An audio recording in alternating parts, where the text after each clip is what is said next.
하나님 말씀은 구약성경 이사야서 1장 5절에서 9절까지입니다.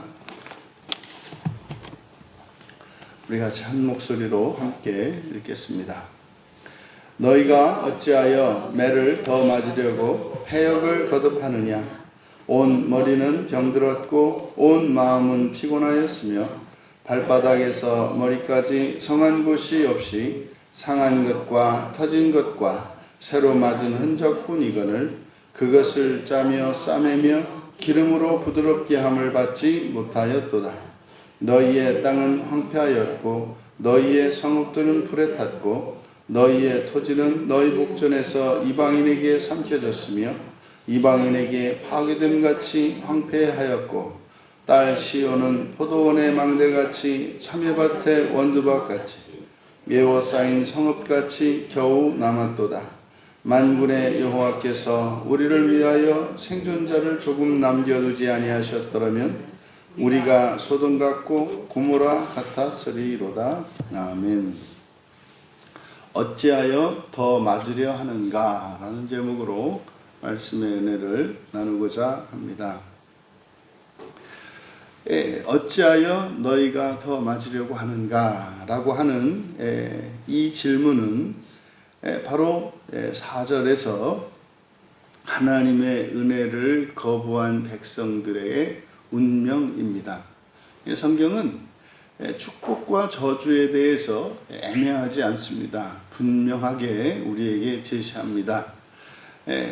순종하였을 때, 하나님의 말씀에 순종하였을 때, 사실상 하나님 말씀에 순종한다는 것은 뭡니까? 하나님이 구원하시고자 하는 일을 그대로 받아들이는 겁니다. 그러니까 하나님이 우리를 사랑하시고 우리를 높이시려고 하는 그 구원의 일을 그대로 따르는 것, 이것이 순종입니다. 그러니까 순종이라고 하는 것은 무슨 우리가 아니라 하나님을 위해서 또 내 뜻이 나의 선이 아니라 하나님의 선을 위해서 하는, 그래서 내가 손해를 보거나 뭐 양보하거나 희생하거나 이런 것이 일체 아닙니다.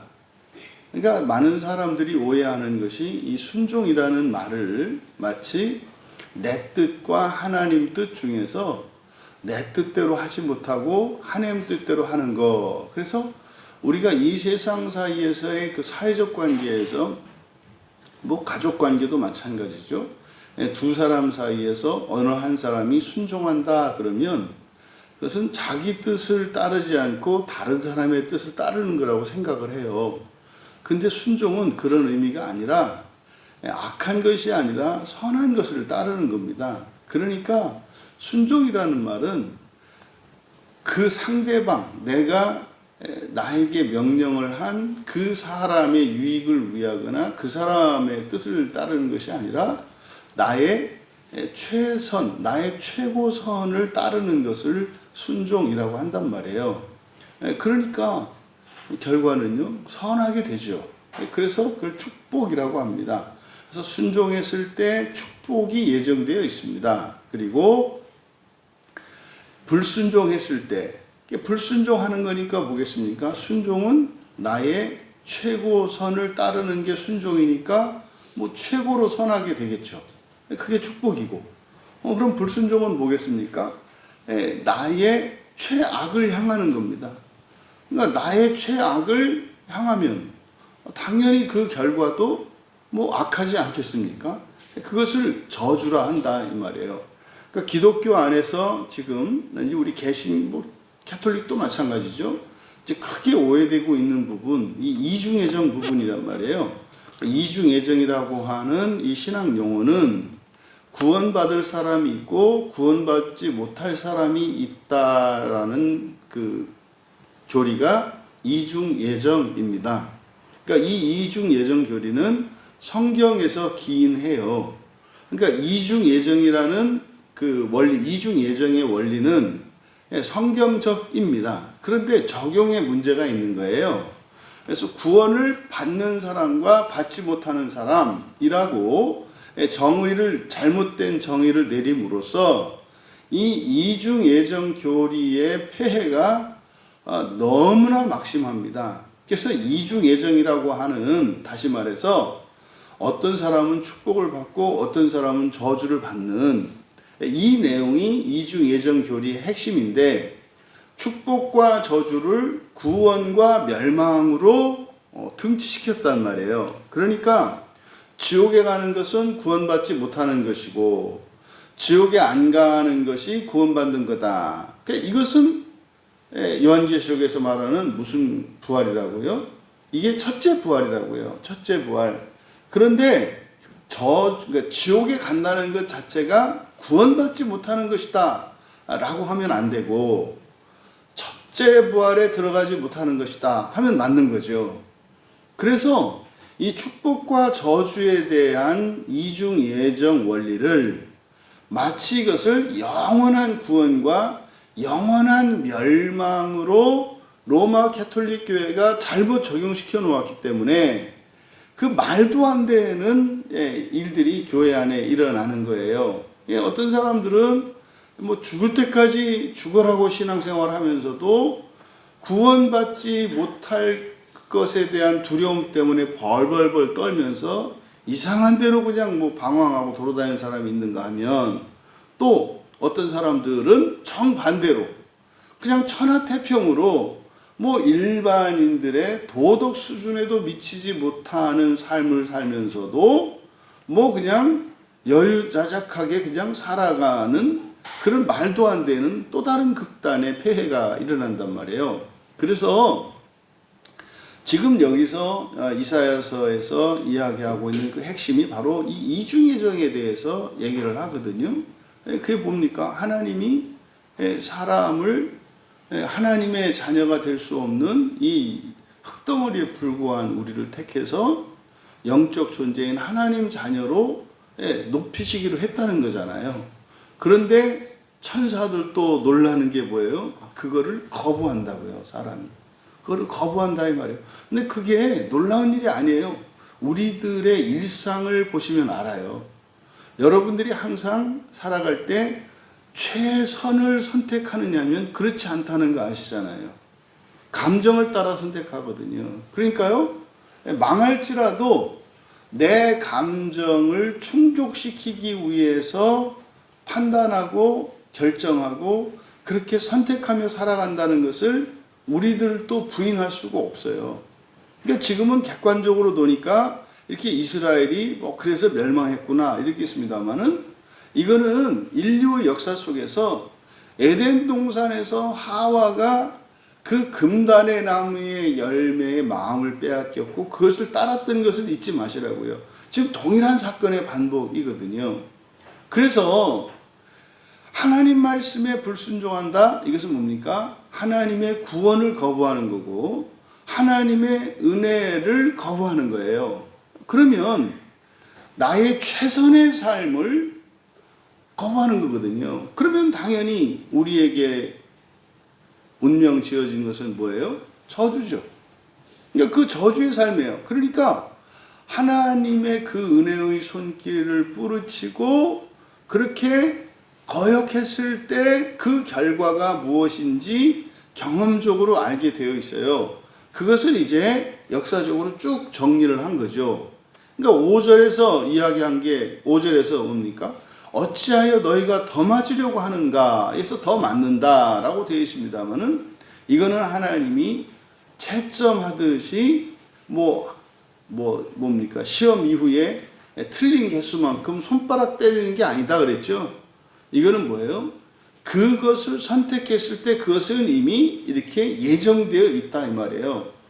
그러니까 그 길로 가면은 계속 얻어맞는 거거든요. 사실 얻어맞는 게 아니라 말하자면 그 길로 갈 때는 한 번씩 나무에다 머리 박고 지나가는 거예요. 이렇게 그 길로 가면 한 번 머리 박고 또 가고 또 머리 박고, 그러니까 이렇게 하는 거죠. 그러면 아프잖아요. 그럼 멈추고 돌아서야 되는 거 아닙니까? 그런데 어찌하여 그러는 거예요. 어찌하여. 이거는 우리가 살아가는 동안 완전히 자유로울 수 없는 부분이에요.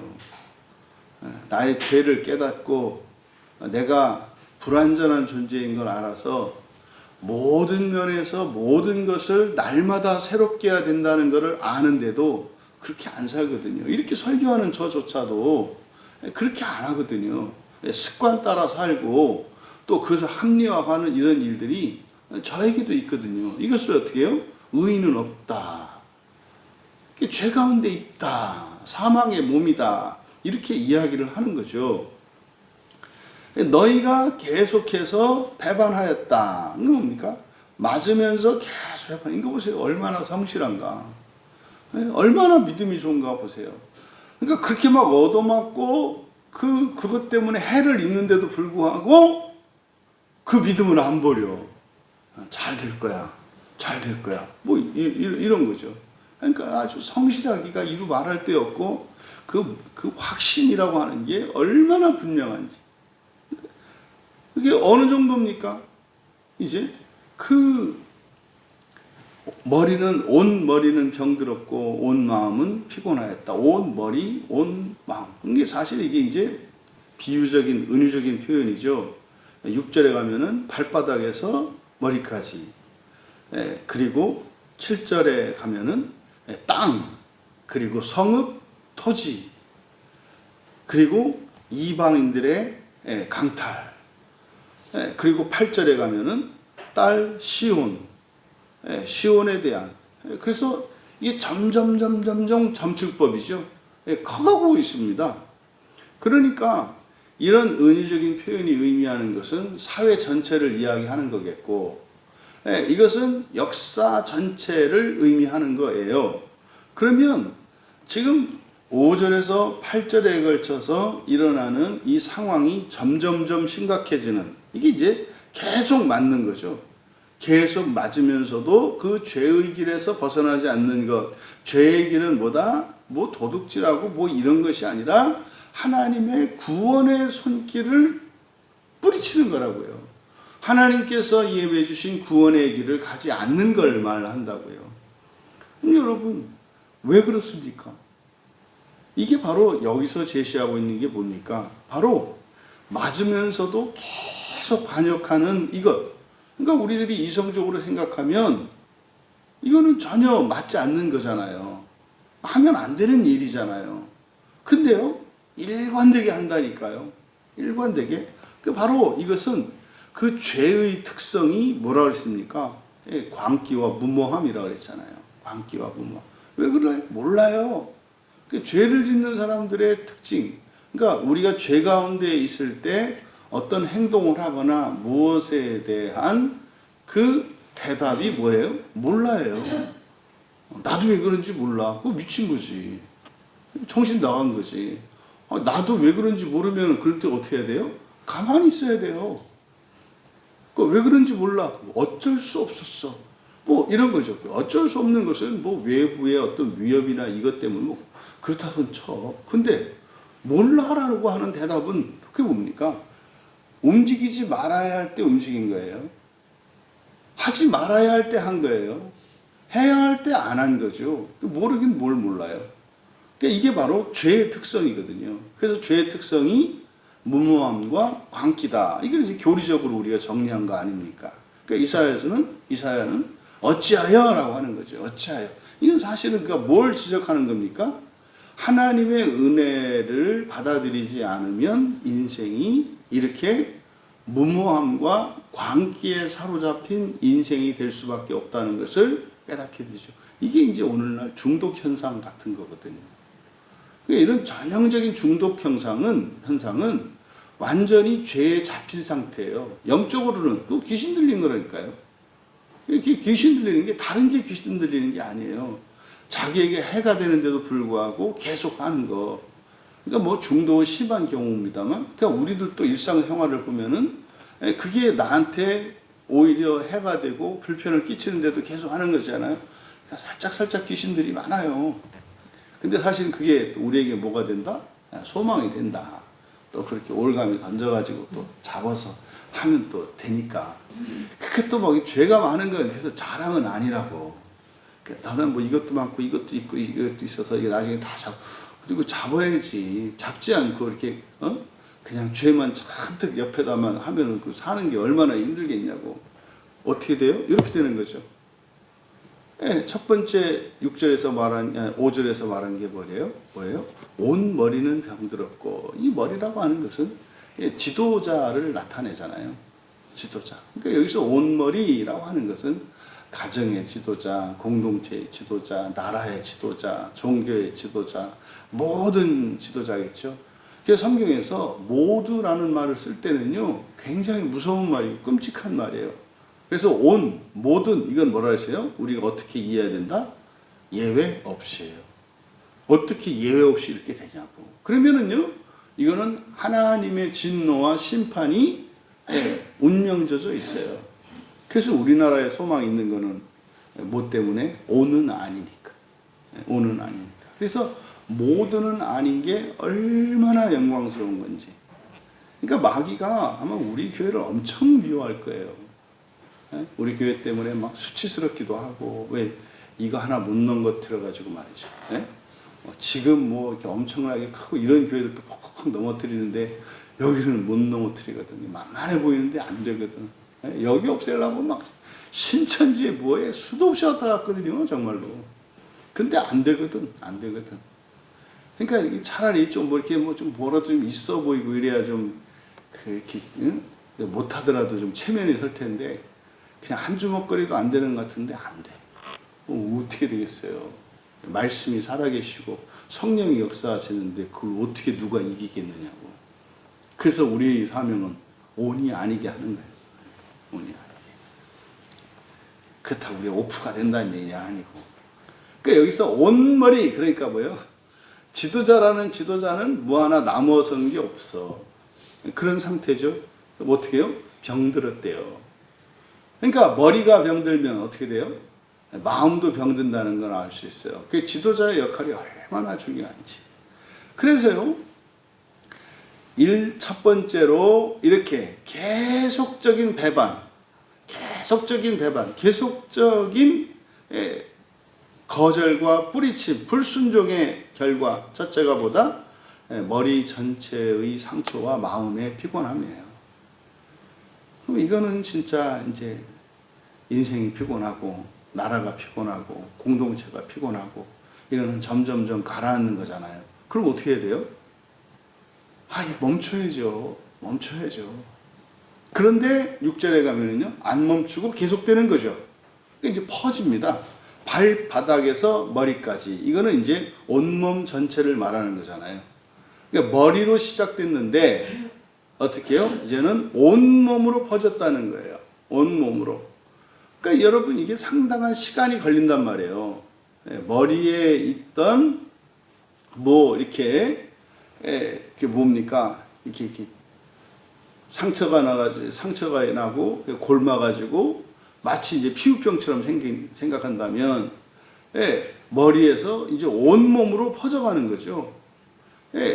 그래서 발바닥에서 머리까지. 그러니까 전신의 상처. 게다가 뭡니까? 온전한 것이 없는데요. 상처와 멍과 새로 맞은 자국뿐이니. 상처, 멍, 이건 뭡니까? 멍은 이전에 난 상처요. 상처는 지금 난 거요. 새로 맞은 자국은 지금 아주 싱싱한 멍이요. 싱싱한 상처요. 그러니까요.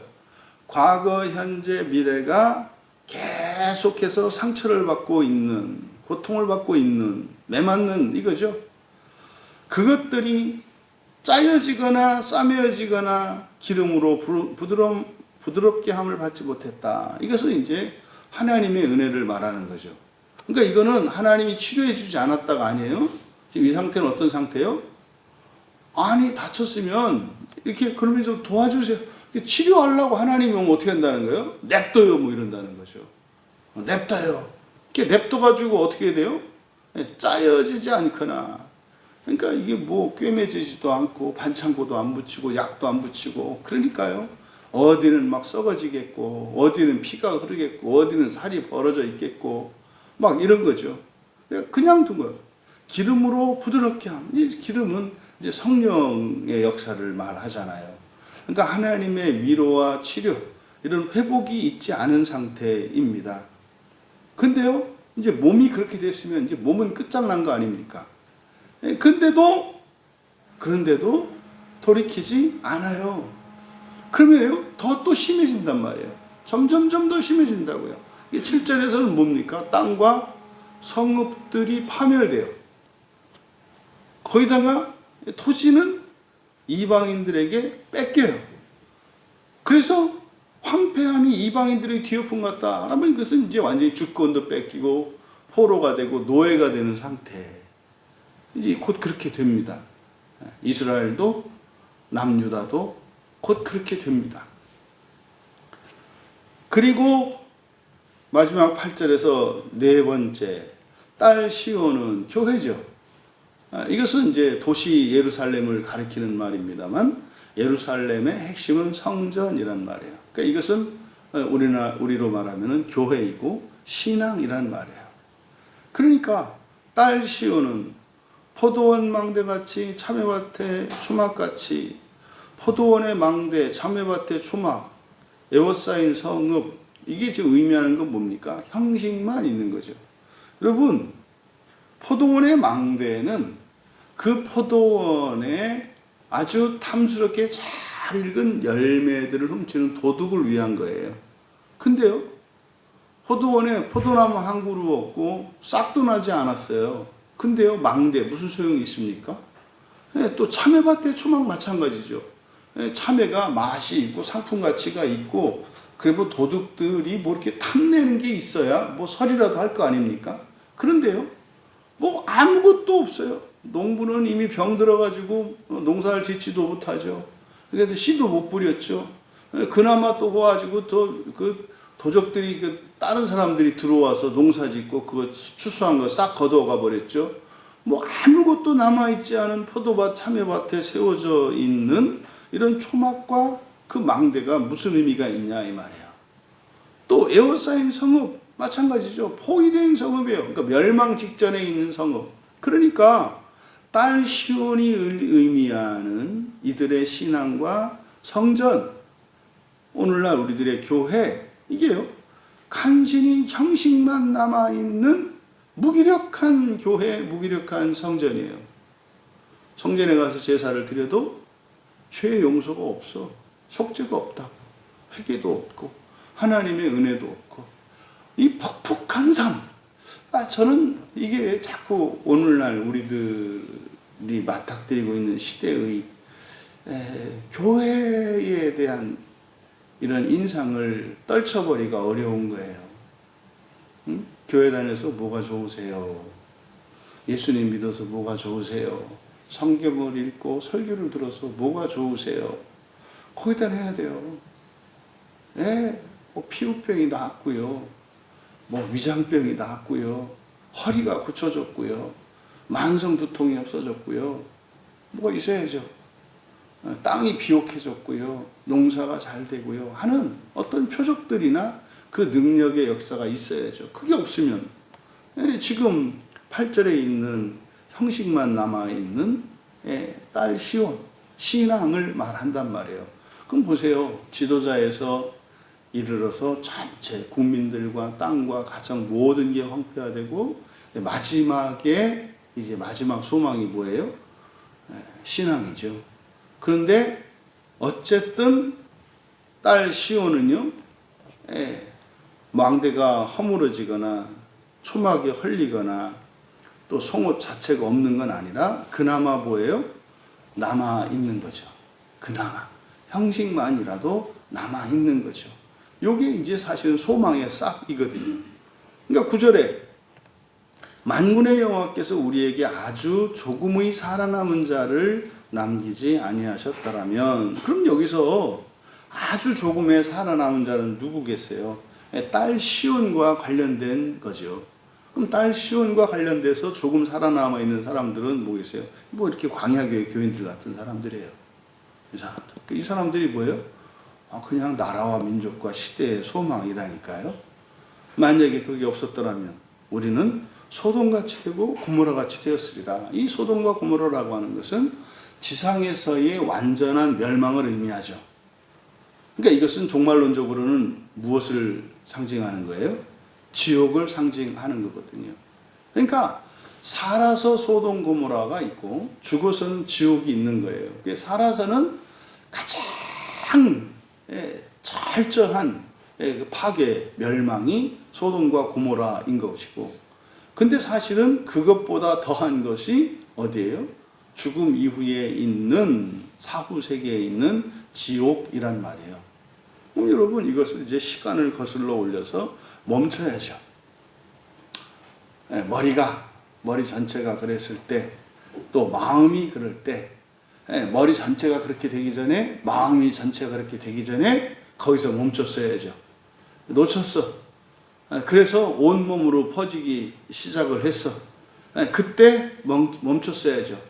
최소한 그때 맞은 거 치료받고 더 이상 맞지 않도록 고쳤어야죠. 근데 그렇게 못했어. 그럼 뭐 땅이 황폐화되고 성읍들이 막 불타. 그리고 뭐 이제 이방 민족들이 귀신들이 쳐들어오는 거잖아요. 그래서 이제 막 이런 우상들이, 그리고 잘못된 것들이 막 들어와서 주인 행세하는, 그때 멈췄어야죠. 그때 멈췄어야죠. 그럼 어떻게? 그때 사실은 사람들이 교회로 몰려왔어야죠. 앞에 있는 사람들이 이런 환난을 겪을 때 어때요? 빨리 시온에게로 와야죠. 거기서 회개하고 하나님의 은혜를, 용서를 구하며 하나님의 은혜를 구하고 성령의 역사를 간구했어야죠. 그러면 이게 이제 반대로 시간을 거슬러 올라와서 회복될 수가 있는 거죠. 그런데요, 안 하고 있는 거죠. 그러니까요, 9절에서 아주 조금의 살아남은 자를 남기셨다 그러잖아요. 그러니까요, 살아있는 동안은 소망이 있다 없다? 있어요. 살아있는 동안은 소망이 꺼지지 않아요. 이 소망은 뭐겠습니까? 지옥에 가지 않을 수 있는 소망이라고요. 이 소망의 대표적인 인물이 누구예요? 강도. 십자가에서 죽었던 강도. 또 하나 누구예요? 부잣집 앞에 있었던 거지 나사로. 이 사람들이 바로 전형적인 인생의 마지막 소망을 가진 사람들. 그런 사람들을 우리가 이렇게 모범으로 삼으면 안 되죠. 그런 사람을 삼으려고 하면 안 되죠. 그러니까 여러분, 결국 이 남은 자의 소망이라는 것은 결국은 시온을 통한 겁니다. 시온에 남아있는 소수의 사람들을 통해서 여호와의 구원의 소망의 불씨가 꺼지지 않는다는 거죠. 그래서 살아생전에는 하나님께서 어떻게 해요?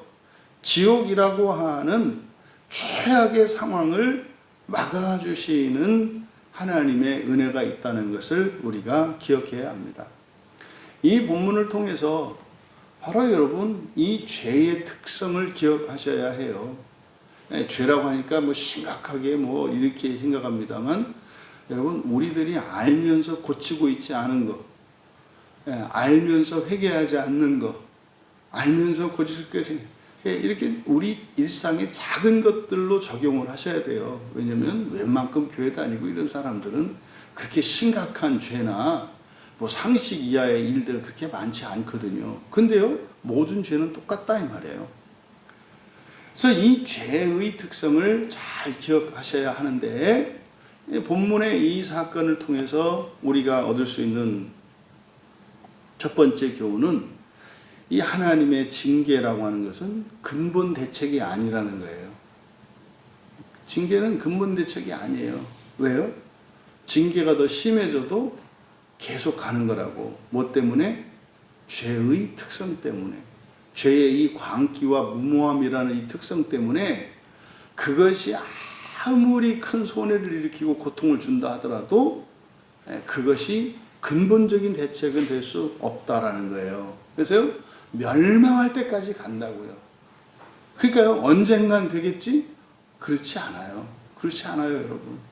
이게 절대로 이 죄에 대해서 아니라는 마음을 가져서는 안 됩니다. 그리고요, 지금 멈춰야 해요. 왜? 안 그러면 계속 심화되기 때문에. 그러면 두 번째로는 근본 대책이 뭐냐? 간단해요. 돌이키는 겁니다. 돌이키는 게 뭡니까?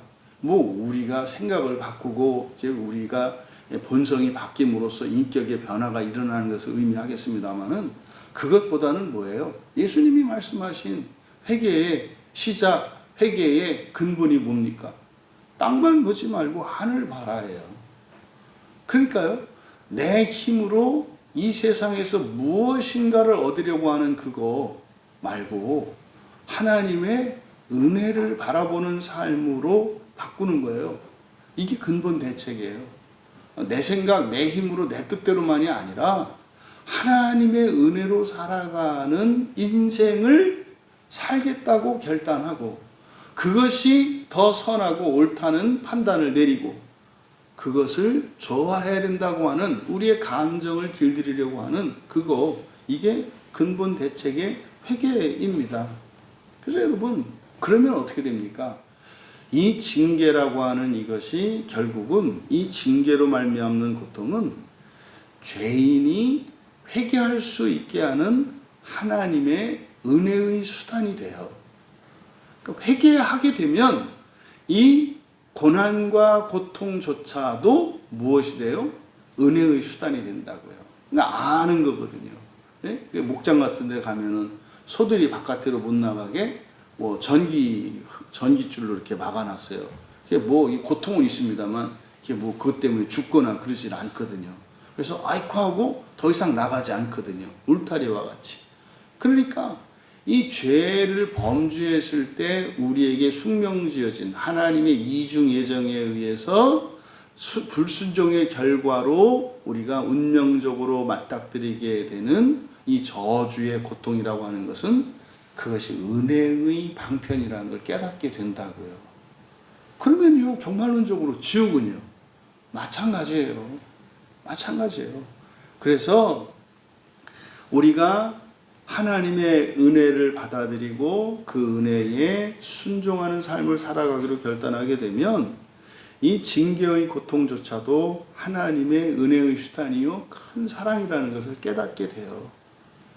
하나님은요, 그 어떤 거에 있어서도 우리가 불평을 하거나 원망을 할 기회를 주지를 않아요. 몰라서 그러는 것 뿐이죠. 그럼 세 번째로, 그럼 이 회개하는 것, 이 근본 대책이 결국은 하나님의 은혜를 받아들이는 거잖아요. 그러면 우리가 살고 있는 이 시대에 하나님의 은혜를 받아들이는 이런 회개의 삶이 시작이 뭡니까? 예수 그리스도를 믿는 거예요. 근데 구체적으로는요, 예수 그리스도를 목표로, 예수 그리스도를 목표로, 예수를 믿을 때, 그리고 성령을 받아들이는 거죠. 성령을 받아들이는 게 뭐예요? 성경 읽는 거예요. 성경을 있는 그대로 믿는 거예요. 이게 성령을 받아들이는 거예요. 뭐 오시옵소서, 성령이 오시옵소서. 귀신 들어가기 좋은 사람들이라니까. 그 성령이 오시옵소서가 왔잖아 여기. 읽으면 되지. 읽으면 설교 들으면 되지. 그래야 성령을 받는 거지. 그러니까 바로 예수님을 믿고, 구체적으로는 예수님을 목표로 믿고 성경을 믿는 거예요. 그리고 성경을 읽는 거예요. 이게 근본 대책이다 이 말이에요. 그러면 이미 하나님의 구원의 은혜를 받아들인 것이기 때문에 하나님의 은혜는 일어나기 시작하고, 지금 5절에서 8절까지 되어 있는 점점 심화되었던 이런 맞은 상처나 고통, 이런 것이 어떻게 해요? 다 회복이 되고 없었던 것이 돼버린다니까요. 여러분, 결국 우리가 살면서 겪는 이러저러한 고통, 저주, 결국 이거는 우리의 시점에서 적용하면 어디에서 오는 거예요? 성경 안 읽고요, 성경 안 믿고요, 설교 안 들어서 그렇다니까요. 실질적인 원인은 그렇다 이 말이에요. 우리에게는, 이때 당시에게는 어려울 수 있었겠습니다만은, 오늘날 성경을 가지고 있는 이 시대의 이 민족에게 있어서 개인적인 공동체적인 이런 고통과 이런 모든 것이 감사가 되고 은혜의 수단이 되지 않는 이유는 뭐라는 거예요? 성경을 읽지 않고 성경을 모르고 성경을 받아들이지 않기 때문이라는 거예요. 그게 뭡니까? 하나님의 구원의 은혜를 거부하는 거죠. 여러분 기억하십시오. 살아있는 동안에 최고의 고통은 없어요. 살아있는 동안에 모든 저주, 역사 속에 실현되었던 모든 저주를 합쳐도 그것은 최고의 저주 아니에요. 최고의 저주는 뭐예요? 지옥이에요. 지옥이에요. 그래서요, 이 최고의 저주, 이 최고의 고통은요, 반드시 하나님의 은혜를 받아들이게 됩니다. 거기서 버틸 재간이 없어요. 버텨봐야 1000년까지 버티나 봐요. 버텨봐야 1000년까지 버티나 봐. 그러니까 지옥이 1000년 지옥이라고 하지. 근데요, 1000년이 다 차기 전에 모든 사람은 뭐하게 돼 있어요? 예수 그리스도를 믿게 되어 있고, 예수 그리스도를 목표로 삼게 되어 있고, 모든 성경 말씀을 믿음으로 아멘으로 받아들이게 돼 있어요. 그래서 성령의 역사가 반드시 일어나게 돼 있어요. 여러분, 살아있는 동안 예수 그리스도를 믿고 성경을 믿음으로, 더 나아가 예수 그리스도의 완전의 분량에 이르기는 것을 목표로 삼을 때 더 이상 맞는 일 없고요. 오히려 그것은 다른 이들을 위하여 대신 고난당하셨던 십자가의 선한 고난에 참여하는 것이기 때문에 그것으로 저주 자체를 말려버리는 그리스도적 대속적 인생을 살아가게 되는 것입니다.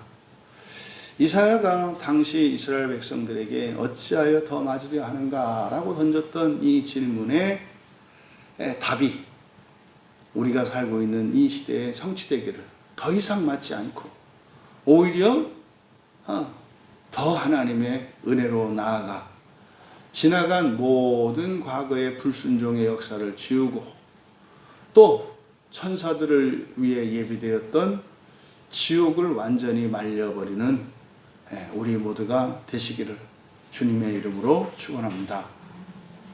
존귀하신 하나님, 우리들의 일상의 작은 습관, 악한 습관 하나하나가 죄요. 그것이 이사야 선지자의 말씀과 같이 더 맞으려 하는 것임을 고백합니다. 하나님, 회개의 삶을 살게 하여 주시고 거짓된 안정감에서 벗어나 그리스도의 완전에 이르기까지 분투하며 거룩함의 길을 따라 살아가는 저희들 모두가 되게 하여 주시고, 저희들의 이러한 일들이 개인적인 일이 아니라 온 시대와 온 세상을 위한 그리스도인의 헌신이 되게 하옵소서. 감사하며 예수님의 이름으로 기도하옵나이다.